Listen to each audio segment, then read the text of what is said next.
Hey everyone, welcome back to our channel. In this video, we're going to be comparing Cursor and Trae AI to see if which one is better.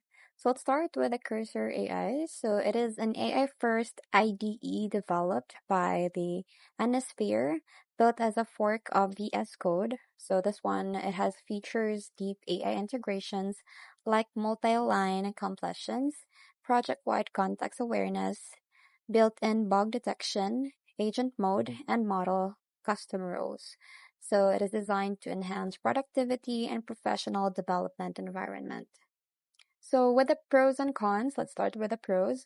So it has advanced AI-powered features. So it has context-aware code completion, multi-file refactor agent workflows, and then it also has strong cross-platform support with the Windows and Mac OS or even the Linux.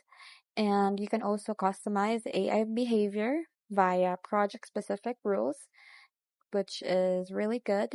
And then it also has the enterprise ready security and privacy.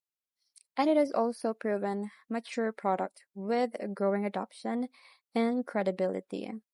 For the cons is this one is subscription based. Pricing is for pro is $20 per month. For business, it is $40 per user per month. And the plus potential usage based costs. And the performance can slow in a very large projects, and the usage-based pricing has caused confusion around billing.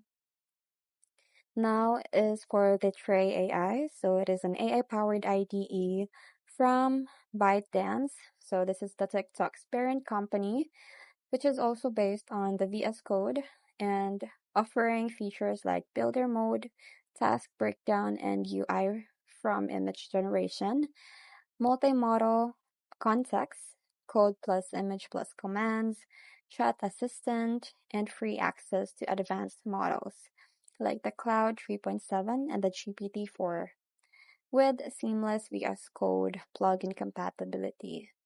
So for the pros and cons is for the pros, it is completely free. There is no subscription or upfront payment required, and it is innovative multi-modal features like the image to code, GUI building, and builder mode. It can also access to advanced AI models like Cloud 3.7 and the GPT-4 for free. And it is clean, modern UI with VS Code plugin compatibility. For the cons is it is currently Mac OS and Windows only, so the Linux support still coming, and it is still maturing. It may lack advanced features like built-in bug detection or robust stability. For the privacy and data policies from ByteDance, it can raise concerns for developing proprietary or sensitive code. Also, some users report of connectivity issues and instability in certain use cases. So for the final verdict is that you can choose Cursor AI if you want a refined, feature-rich AI IDE for complex and secure workflows. And if you also want cross-platform reliability and customization and a polished development environment with enterprise-level support. Now you can also choose Trae AI if you are in a budget and if you're just exploring AI tools. And also if you want innovative features like image to code or builder mode. Also if you are on Mac OS or Windows and if you're okay with emerging maturity. So that's it. I hope you find this comparison helpful. Thanks for watching and I'll see you in my next one. Bye!